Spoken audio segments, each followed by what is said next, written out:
जमीन का जो विवाद है ना, विवाद में बहुत सारे लोग जाते हैं सीईओ के पास और आवेदन लेकर जाते हैं। और अक्सर जो है आपको लोग ये सजेस्ट भी करते हैं जाइए सीईओ को आवेदन दीजिए।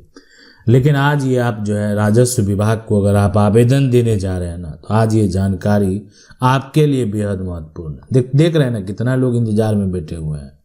यानी कोई परिवार, सबका अपना समस्या है। किसी का म्यूटेशन रिजेक्ट हुआ है, किसी का दाखिल खारिज नहीं हो रहा है, किसी ने केवाला कराया है, समझ नहीं आ रहा क्या करना है। तो जो भी समस्या है, जमीन का विवाद है, किसी का जमीन पर जबरन जो है मकान बनाने का प्रयास किया जा रहा है, किसी का जो रास्ता है वो रास्ता रोका जा रहा है। यानी विवाद जो है वो बहुत तरह का विवाद है। लोगों का विवाद अगर देखा जाए ना, तो लोग जो परेशान है ना, वो अलग अलग तरीके से परेशान है। किसी का जो है परेशानी जो है वो मकान को लेकर है, तो किसी का परेशानी जो है वो रास्ता को लेकर है, किसी का परेशानी जमीन पर जो है जबरन कब्जा को लेकर है। ये अलग अलग सिचुएशन, अलग अलग कंडीशन में सबका जो परेशानी है वो अलग अलग है। तो जमीन का जो विवाद है, वो जमीन विवाद में सीईओ का जो पावर है, यहाँ पर ये पावर जानना समझना बेहद जरूरी है। आपको क्या लगता है कि आप जाएंगे, आवेदन देंगे और आपकी समस्या का हल हो जाएगा? यानी अगर आप ऐसा सोच रहे हैं तो ऐसा होता भी है, जाएंगे आवेदन देंगे और हल हो जाएगा समस्या का। लेकिन बहुत सारे लोग कहेंगे कि नहीं होता है। यानी ये बहुत सारे लोगों का आरोप हो जाता है कि जो अधिकारी है ना, वो तो दूसरे पक्ष से पहले से मिले हुए हैं। यानी हम जाकर आवेदन देंगे, हम आवेदन जो है वहां पर देंगे, ये आवेदन देने से कुछ नहीं हुआ, कोई भी फायदा नहीं हुआ। ये दूसरे पक्ष से पहले से मिले हुए हैं, इनको जानकारी है। अब हमको ये आप बताइए कि आगे हमको क्या करना चाहिए। हमें जो है इनसे उम्मीद नहीं है। बहुत सारे लोग आरोप लगाते हैं, तो क्या ये सही है? तो देखें, हम आपको बता दें कि अब ये जो विभाग में बैठे हुए लोग हैं, ऐसा नहीं है कि सभी लोगों पर आप जो आरोप लगा सकते हैं। आपके पास किसी के ऊपर आरोप लगाएंगे ना, तो साक्ष्य होना बेहद जरूरी है। विदाउट साक्ष्य जो है आपका मौखिक आरोप जो है उसका कोई मतलब नहीं बनता। इसका यानी कोई भी कुछ भी बोल सकता है इसे। लेकिन ये जो भ्रष्टाचार के आरोप हैं, ऐसे साबित हुए हैं, कार्रवाई हुई है, ऐसा न्यूज में जरूर सुनने को मिला है। तो अगर ये जो भी यहाँ पर हैं, अधिकारी हैं, बैठे हुए हैं, तो वो आपकी समस्या का जो हल करने के लिए ही बैठे हुए हैं। उनका काम है, उनका एक दायरा है। सबसे बड़ी बात है, उनका एक दायरा है। अब ये दायरा क्या होता है, ये समझना बेहद जरूरी है। जैसे आप राजस्व अधिकारी के पास जाते हैं, किस बात को लेकर? जमीन विवाद को लेकर। तो जमीन विवाद को लेकर आप जो जाएंगे राजस्व अधिकारी के पास, तो जमीन विवाद में किस प्रकार का विवाद है उसका एक दायरा है, और उस दायरे को समझना बेहद जरूरी है। अगर आपने समझ लिया कि हम जो समस्या लेकर जा रहे हैं राजस्व विभाग के पास, इस समस्या का हल वो नहीं कर पाएंगे सबसे, और हमको इसके लिए जो है ना, इस समस्या का अगर हल हम कराना चाहते हैं तो इसके लिए हमको आगे जाना होगा, हमको आगे आवेदन देना होगा। यहां से कुछ नहीं होने वाला। तो आगे कहाँ जाएंगे, किनके पास जाएंगे आवेदन लेकर, अपना समस्या लेकर? तो ये जो नियम प्रक्रिया है, ये आखिर जो लिमिटेशन है, ये दायरा आखिर क्या दायरा है? बहुत सारे लोगों का दाखिल खारिज जो है वो रिजेक्ट हो जाता है। बहुत सारे लोगों का जो म्यूटेशन है वो नहीं हो पा रहा है। आखिर ऐसे सिचुएशन, ऐसे कंडीशन में क्या करें? यानी अगर ये समस्या आप फेस कर रहे हैं, बहुत सारे लोगों का रास्ता रोका जा रहा है, बहुत सारे लोगों का जो निजी जमीन है उस पर मकान बनाया जा रहा है, बहुत सारे लोगों का के आसपास जो सरकारी जमीन है उस पर अतिक्रमण किया जा रहा है, इस सभी सिचुएशन, सभी कंडीशन में यानी राजस्व अधिकारी जो कि सीईओ यानी जमीन विवाद में जो सीईओ है, उनका एक दायरा है, उनका एक पावर है, और जितना उनको पावर मिला हुआ उससे अधिक वो कार्य करेंगे तो फिर उनके ऊपर भी कार्रवाई होगी। इसलिए कि यानी लोग जो है उनके ऊपर भी शिकायत करेंगे, और अगर उनके ऊपर शिकायत करेंगे तो फिर उनके ऊपर जो विभागीय जांच के बाद अगर ये साबित होगा कि सही में ये गलत कर रहे हैं तो फिर उनके ऊपर कार्रवाई होगी। अब चलते हैं, देखते हैं पावर के लिए। तो देखें, किसी का भी ये जमीन है, अब ये जो प्लॉट है, ये जमीन की खरीद बिक्री हुई, एक खरीदार आया, एक विक्रेता है, तो जमीन का यहाँ पर जो मालिक है, मालिक का नाम जो है, मालिक का नाम मुकेश है। तो मुकेश क्या करता है कि मुकेश जमीन को बेच देता है। मुकेश मालिक का नाम है और इसमें जो है जैसे ही जमीन बेचता है, एक आता है यहाँ पर खरीद जो है दार, ठीक है, खरीदार है पप्पू, यहाँ पर पप्पू। तो पप्पू जो है ये क्या किया, मुकेश जमीन बेचा, पप्पू जमीन खरीद लिया। अब बड़ा देखें ये अब है कि पप्पू को जमीन का जो है दाखिल खारिज कराना है। तो दाखिल खारिज कराने के लिए बैठे हुए हैं राजस्व विभाग के रेवेन्यू ऑफिसर, राजस्व अधिकारी, जो राजस्व विभाग है उनके जो अधिकारी हैं, सीओ कहें, तहसीलदार कहें, यानी उनको एक पावर दिया गया है कि आपको राजस्व जो है वो कलेक्ट करने के लिए जो प्रक्रिया फॉलो करना होता है वो कीजिए।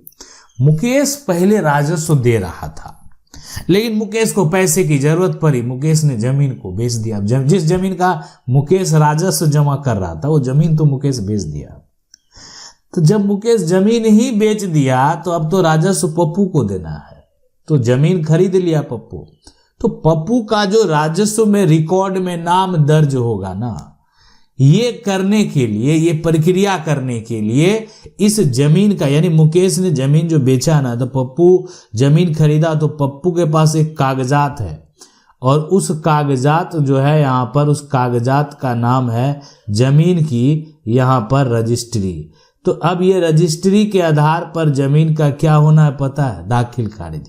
तो दाखिल खारिज के लिए जो ये अब प्रक्रिया है आगे कि आवेदन यहाँ पर दिया गया, दाखिल खारिज के लिए जो आवेदन रजिस्ट्री के बाद दिया जाता है उसे स्वीकार करने का अधिकार भी सीओ के पास होता है। यानी ये जमीन की रजिस्ट्री, मुकेश जमीन बेचा था पप्पू के यहाँ, पप्पू ने क्या किया कि कागजात जो जमीन की रजिस्ट्री है उसके लिए यहाँ पर ऑनलाइन अप्लाई कर दिया। ऑनलाइन जो अप्लाई हुआ तो ये स्वीकार करने का काम सीओ के पास होता है। उसके बाद जांच करवाना है, अब ये मुकेश जमीन का मालिक है कि नहीं है, कहीं मुकेश आकर दूसरे का जमीन तो नहीं बेच दिया। ऐसा भी होता है, ऐसा नहीं है कि ऐसा नहीं हो रहा, ऐसा भी हो रहा है ना, दूसरे का लोग जमीन बेच देते हैं, जमीन की रजिस्ट्री कर देते हैं। तो रजिस्ट्री कर देते हैं तो रजिस्ट्री तो हो गया, सरकार को उससे राजस्व आता है, टैक्स आता है, जमीन की रजिस्ट्री हो गई। अब वो रजिस्ट्री जो है उसके लिए आप लड़ सकते हैं अगर आप अपनी जगह पर सही है, लेकिन जो राजस्व अधिकारी है उसको वेरीफाई करेंगे कि विक्रेता जो मुकेश है वो सही है, तो जांच होगा। जो सबसे पहले कर्मचारी जो है बैठे हुए हैं, कर्मचारी और राजस्व कर्मचारी जो है वो जांच करता है जमीन का जो रिकॉर्ड है उसमें कि मुकेश के नाम से पहले से जमीन का रसीद जो है वो है कि नहीं है।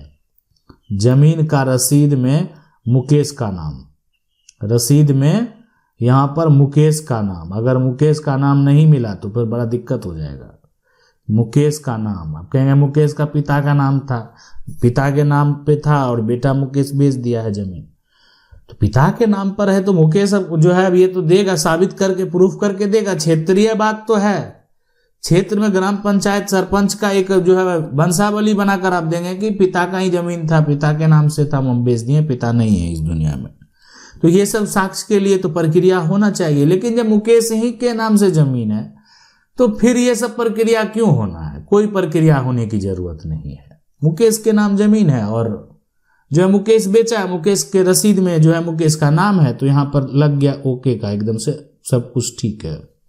ठीक है, ये आप समझ लें कि यहाँ पर किसी भी प्रकार का कोई भी समस्या नहीं हुआ, यहाँ पर ये जो है ये पास हो चुका है, इसमें ग्रीन टिक लग गया। ठीक है, तो अब ये जैसे लग गया ना, तो अब जमीन का जो है कब्जा, जमीन रजिस्ट्री, खतियान रसीद आदि की जांच होगी कि आखिर ये जमीन जो है मुकेश के नाम से जो है किस प्रकार से है, कैसे है, खतियानी जमीन है। और उसके बाद जो है अगर जमीन विवादित है, किसी भी प्रकार का विवाद अगर लगता है कि यहाँ पर कोई समस्या है या किसी भी प्रकार की जो है कागजात की अगर जरूरत है, यानी मुकेश अगर पिता का ही जमीन बेच दिया है, तो अब एक बार क्या करेगा, नोटिस भेजा जाएगा यहाँ पर। ठीक है, नोटिस भेजा जाएगा ताकि आसपास के लोग जो है वो जान जाए। अगर ये प्रक्रिया जो है एक तरह से चुपचाप कर दिया गया, किसी को बताना नहीं है, कर दिए आप, तो लेकिन आगे चल के जो है नोटिस भेज कर ये जो है एक तरह से पूरा पब्लिकली क्लियर हो गया कि नहीं ऐसा ऐसा हुआ है। किसी को अगर आपत्ति है, किसी को ऑब्जेक्शन है, तो आप अपना समस्या लेकर जो है आप राजस्व अधिकारी, अंचल अधिकारी, सीओ के पास जा सकते हैं। लेकिन इस मामले में अगर किसी को कोई ऑब्जेक्शन नहीं है तो फिर आप क्यों जाएंगे।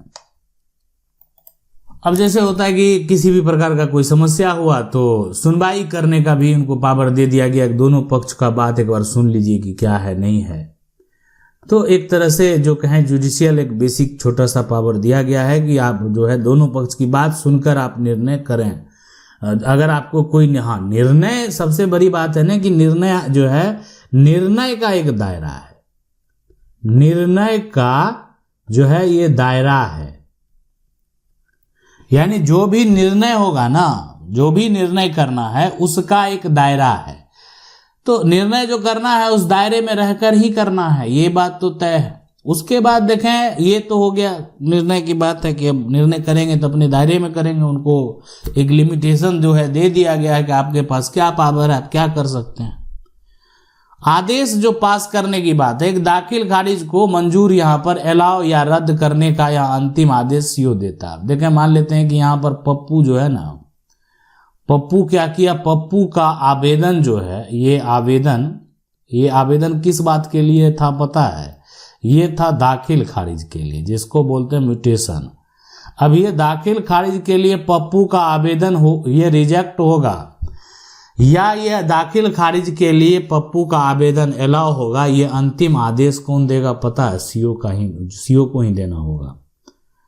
तो ये अंतिम आदेश जो होगा वो सीओ का होगा। अब जमाबंदी खोलना, अपडेट करना, ठीक है, जमाबंदी जो है वो खोलना और जमाबंदी को जो है अपडेट करना, यानी ये भी काम किसका है, सीओ का है। अपडेट यानी कहने का मतलब हो गया दाखिल खारिज आपका अगर मंजूर हो जाता है, सीओ के आदेश से नई जमाबंदी बनती है। आज दाखिल खारिज ओके हो गया ना, तो पप्पू के नाम से एक जमीन का जमाबंदी बन जाएगा। अब ये जमाबंदी ऑफलाइन हो, जमाबंदी ऑनलाइन हो, लेकिन जमाबंदी बनेगा।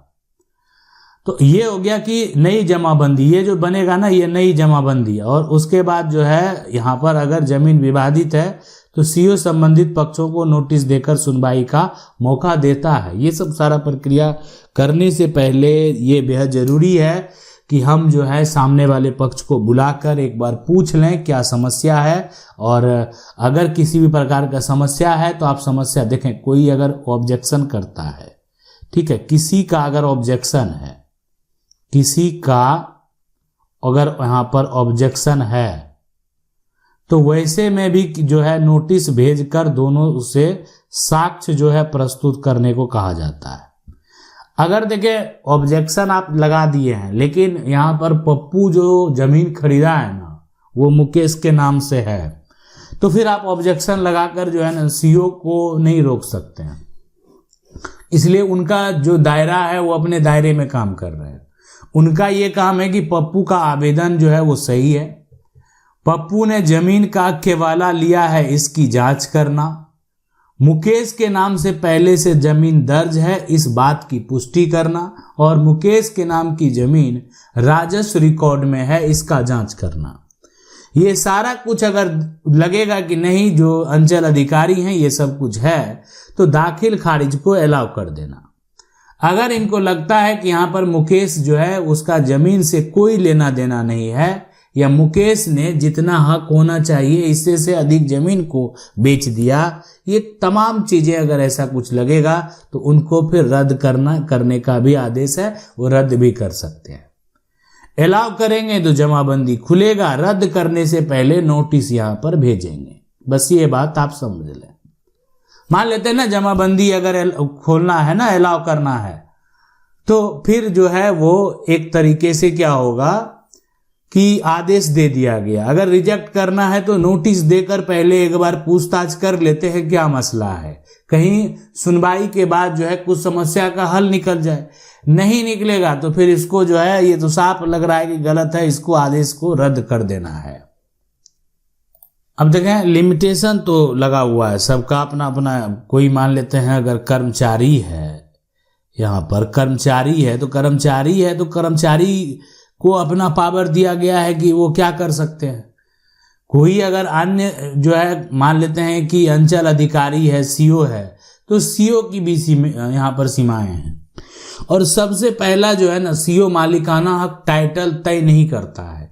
और ये आज जो है यानी अगर आप सुने होंगे तो आपको भी लगेगा कि तो अब मेरा विवाद कैसे खत्म होगा, जमीन का विवाद हम कैसे खत्म करेंगे, जब जिसको मालिकाना हक जो है टाइटल डिसाइड करने का पावर नहीं है मान लेते हैं, तो हम कैसे खत्म कर सकते हैं। मेरा तो यहीं पर जो है दो लोग लड़ेंगे। दो लोग किस लिए लड़ते हैं पता है? ये एक कहता है कि मेरी जमीन है, दूसरा कहता है मेरी जमीन है, लेकिन सीओ को ये पावर नहीं है, थाना को ये पावर नहीं है कि मालिकाना हक तय करे कि जमीन किसकी है।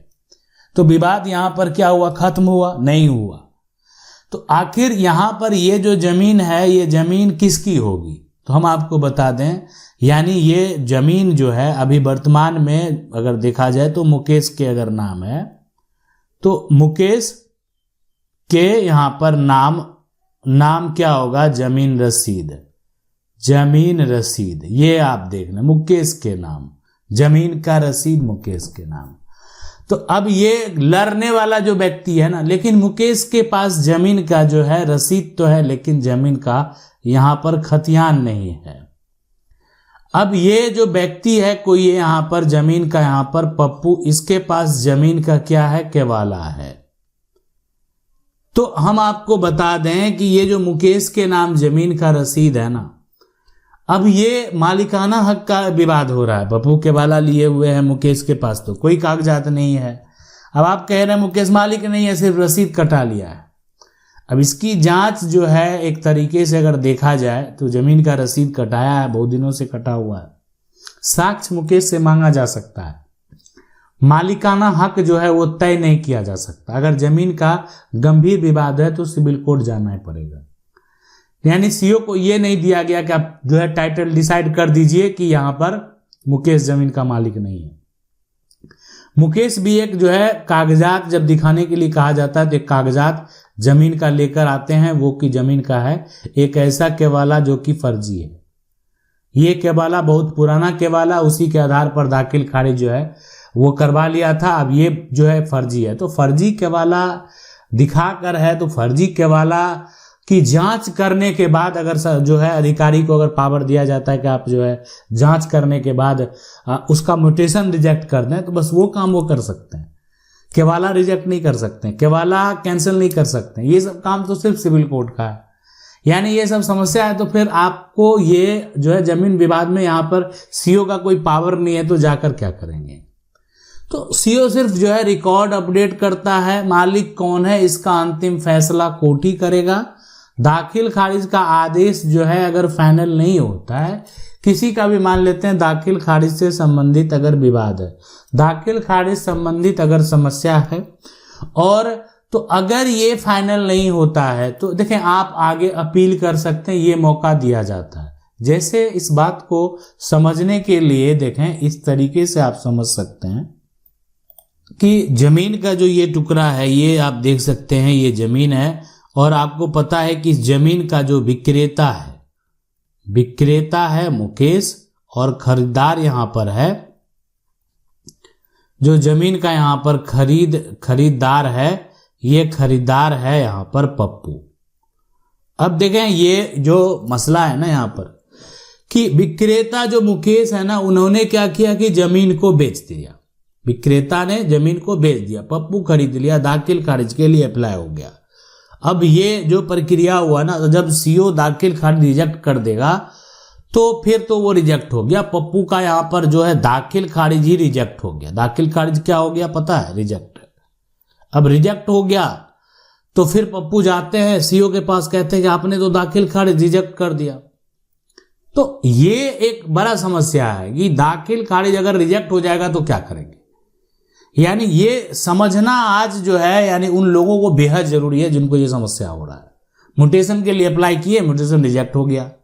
म्यूटेशन रिजेक्ट हो गया तो बार बार जा रहे हैं, और जो है एक तरीके से वो अंचल में जा रहे हैं, और अंचल में जा रहे हैं तो उनका समस्या का हल नहीं हो रहा है। वो राजस्व अधिकारी के पास जा रहे हैं, और वो राजस्व अधिकारी पर आरोप लगा रहे हैं। देखिए राजस्व अधिकारी के द्वारा जो है एक तरह से जो रिजेक्ट किया गया, तो अंचल से जो रिजेक्ट किया गया उसका कारण जो है वो लिखा गया है। यहाँ पर रिजेक्शन का कारण स्पष्ट तरीके से लिखा जाता है कि जमाबंदी में जमीन नहीं है, जमीन का रकबा कम है, जमीन मुकेश का जमीन जो वर्तमान में जो हमारा रिकॉर्ड कहता है उसमें किसी भी प्रकार का कोई भी मेंशन मुकेश का नाम नहीं है। तो मुकेश ये जो है साबित नहीं किया कि मुकेश किस जो विक्रेता है, या जो किसी प्रकार का जो है नोटिस भेजने के बावजूद ये लोग जो है अपना साक्ष्य प्रस्तुत नहीं किए। तो ये रीजन जो है ना स्पष्ट करके लिखा होता। अब ये रीजन हो गया लिखा हुआ, अब आपको क्या करना, ये रीजन तो लिख दिया गया कि क्या यहां पर मसला है, ये तो बता दिया गया। अब आप जो है यहां पर सबसे पहले सीओ के पास जो है, जो अगर जाते हैं ना सीओ के पास, तो आपको नहीं जाना चाहिए, कोई फायदा नहीं होगा। यानी ये आदेश जो है यानी अब यहां पर डीसीएलआर के पास है, ये यानी आदेश के लिए जो है आप डीसीएलआर के पास जाएंगे और यहां पर अपील होगा। खुद से जाकर आप अपना समस्या बताएंगे और आप जो है अपील करेंगे। ये प्रक्रिया यानी ये प्रक्रिया ऑनलाइन ऑफलाइन जो भी आपको करना है वो आप कर सकते हैं। आप ये अपील करेंगे जो यहाँ पर डीसीएलआर के पास जो अपील करेंगे, तो डीसीएलआर के पास जो है वहां तो सारा बात बताना पड़ेगा कि मुकेश अपना पिता का जमीन बेचा है। अब पिता का जमीन था जो है बाप है, बाप का जमीन बेचा है बेटा, बाप नहीं है इस दुनिया में, बाप के नाम से जमीन का जो है वो जमीन का जमाबंदी वो रन कर रहा था और वो कागजात है मेरे पास, ये बेटा है और ये बेटा है, इसका साक्ष्य भी है मेरे पास। और देखें वो साक्ष्य तो वंशावली होता है। वंशावली ये एक ऐसा दस्तावेज है कि जो साक्ष्य के तौर पर आप प्रस्तुत कर सकते हैं कि ये परिवार के उत्तराधिकारी हैं और इनका कानूनी अधिकार है इस जमीन को बेचना। तो हो गया और किसी प्रकार का कोई ऑब्जेक्शन नहीं था। तो रिजेक्शन का कारण सिर्फ यही था कि मुकेश जो विक्रेता बनकर आया था तो स्पष्ट नहीं हो पाया कि आखिर जो है मुकेश ने जो जमीन बेचा है वो उसमें मुकेश का किस प्रकार से अधिकार है। तो ये अब जो है डीसीएलआर जब देखे तो उनको लगा कि नहीं ये ठीक है, इसको पावर है, इसको हम अलाउ कर देते हैं। अलाउ कर दिया गया तो आपका जो एक तरह से ये रिजेक्टेड वाला प्रक्रिया है वो पुनः जो है आप यहाँ पर आवेदन करेंगे और आपके पास एक ऑर्डर है डीसीएलआर का, उस ऑर्डर के अनुसार आपका वो सारा काम हो जाएगा। तो ये तो प्रक्रिया हो गया। यदि ये यहाँ पर देखें जमीन रिकॉर्ड में जमाबंदी में नाम अगर अपडेट जो है ना, नाम अपडेट जमाबंदी में अगर आप करते हैं किसी का, ठीक है, तो नाम अपडेट नहीं होता। यहां तक कि सीओ का मुख्य जो है निर्णय वाला जो पावर है वो खत्म हो जाता है। अगर जो एक तरह से जमाबंदी खोलने का काम किसका, सीओ का, लेकिन जमाबंदी खोला गया, उस जमाबंदी में जो है ना अगर आदेश में किसी प्रकार का कोई भी नाम, खाता, प्लॉट नंबर में इंस्टेंट किसी प्रकार की कोई त्रुटि हो गया है तो प्रीवियस साक्ष्य के आधार पर उसको सुधारा जा सकता है। जो पहले साक्ष्य है उसके आधार पर सुधारा जा सकता है। सीओ उसे करेक्ट कर सकता है लेकिन पूरे केस को फिर से बदल नहीं सकता, पूरा प्रक्रिया फिर नहीं बदला जा सकता, पूरी जमाबंदी को रद्द नहीं किया जा सकता है। रिजेक्ट देखें, सीओ के रिजेक्ट के बाद नए दस्तावेज के साथ फिर से आप आवेदन दे सकते हैं। यानी अगर आप अपील में जाएंगे, आदेश होता है तो फिर से आप आवेदन दे सकते हैं। ये आवेदन आप कर सकते हैं, लेकिन यहाँ पर तो ये समझना भी आपको बेहद जरूरी है कि यानी एक बार दाखिल कर रिजेक्ट करने के बाद ये जो है ना उनको भी फिर ऊपर से जो है आपको आदेश लाकर दिखाना होगा। एक बार जमाबंदी खोलने का काम सीओ का है, लेकिन जमाबंदी को अगर आप रद्द करना चाहते हैं इसके लिए आगे आपको जाना पड़ेगा, अपील आगे करनी पड़ेगी, आगे आपको केस फाइल करना जो है वो पड़ सकता है। अब देखें सीओ के जो खिलाफ है ना आपके पास जो विकल्प है, यानी आदेश के खिलाफ आप अपील कर सकते हैं। यानी डिप्टी कलेक्टर लैंड रिफॉर्म के पास जाकर आप क्या कर सकते हैं, अपील कर सकते हैं। ये शिकायत आप खुद से कर सकते हैं, यानी एक हो गया कि खुद से सारा प्रक्रिया करें और समझ नहीं आ रहा है तो वकील के माध्यम से, यहाँ पर जो है माध्यम से, तो ये हो गया। यहाँ सीओ का पावर जो है वो क्या हो जाता है, खत्म हो जाता है और केस उच्च अधिकारी वो को देखना होता है। देखें दाखिल खारिज रिजेक्ट हो गया अगर, दाखिल खारिज नहीं हो पाया तो इसमें या किसी प्रकार का कोई भी समस्या है और आपको लग रहा है कि जो एक तरह से राजस्व अधिकारी हैं उनके द्वारा किसी प्रकार का जो आदेश है वो आदेश गलत दिया गया है, यानी सीधी सी बात है गलत आदेश। तो गलत आदेश से ही अगर आपको समस्या है तो आप फिर भी आगे अपील कर सकते हैं।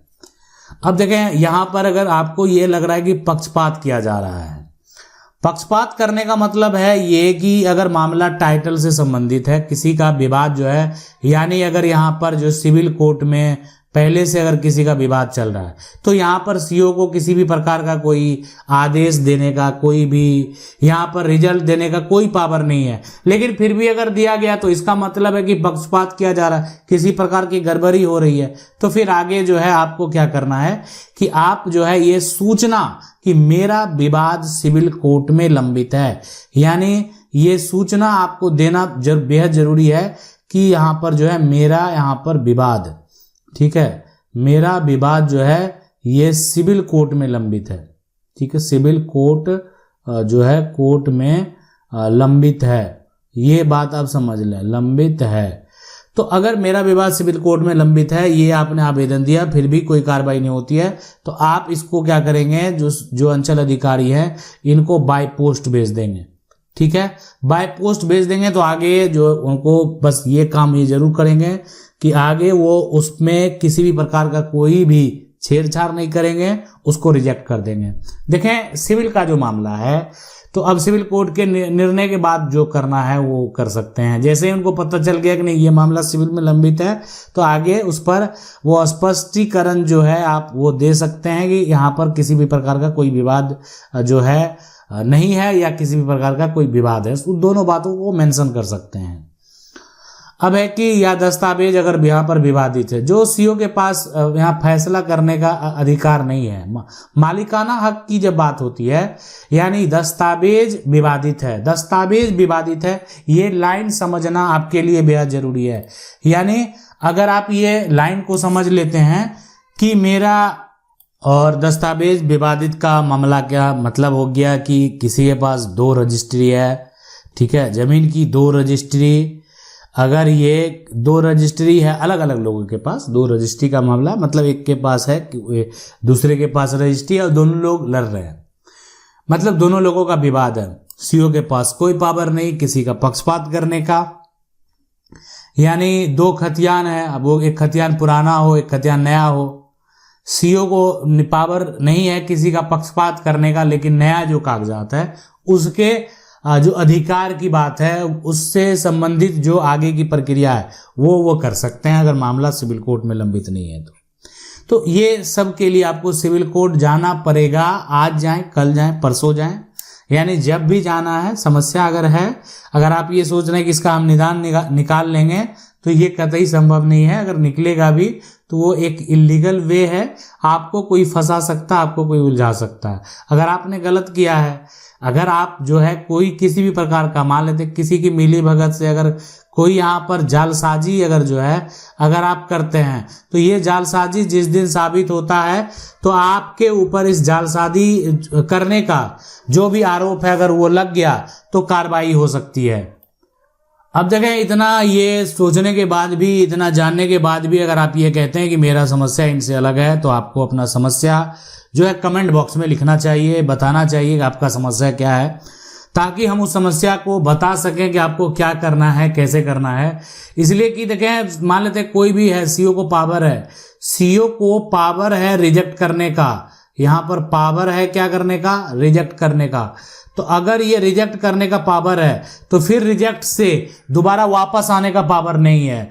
तो अगर किसी भी प्रकार की कोई छोटी गलती है, ठीक है, छोटी यहाँ पर गलती है तो उसको जो है सुधारा जा सकता है, लेकिन पूरी तरीके से किसी प्रकार का कोई आदेश जो है वो बदला, छोटी गलती का क्या होगा, सुधार संभव है, सुधार यहाँ पर जो है संभव, यहाँ पर संभव है, लेकिन ये जो है पूरी तरीके से बदला नहीं जा सकता।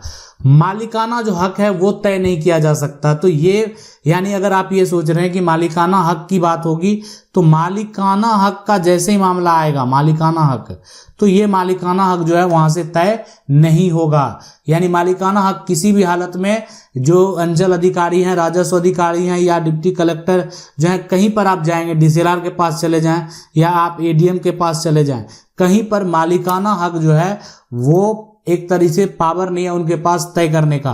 तो मालिकाना हक का जो है ना, किसके पास पावर नहीं, सीओ के पास पावर नहीं, यहाँ पर डीसीएलआर के पास पावर नहीं, एडीएम के पास पावर नहीं। तो पावर किसके पास है, मालिकाना हक कि डायरेक्ट बता देना कि यही जमीन का मालिक है, यानी इसके पास जो कागजात है यही मालिक होगा। जहां पर विवाद है, जहां पर विवाद है, बहुत सारे कागजात हैं या पुराना नया कागजात है, पुराना नया केवाला है या किसी का वसीयत है, तो असली मालिक कौन है ये तय करने का जो है ना सिर्फ पावर सिविल कोर्ट को है। तो मालिकाना हक जो है वो तय करेगा कौन, सिविल कोर्ट। तो ये यानी सीओ, एडीएम, डीसीएलआर के पास भटकते भी रह जाएंगे, कोई फायदा नहीं होने वाला है। आशा करते हैं वीडियो अच्छा लगा होगा। वीडियो को लाइक जरूर कर दे। चैनल को पहली बार देख रहे हैं सब्सक्राइब करके जो बेल आइकन है उसको जरूर दबा लें। मिलते हैं अगले वीडियो में, तब तक के लिए जय हिंद।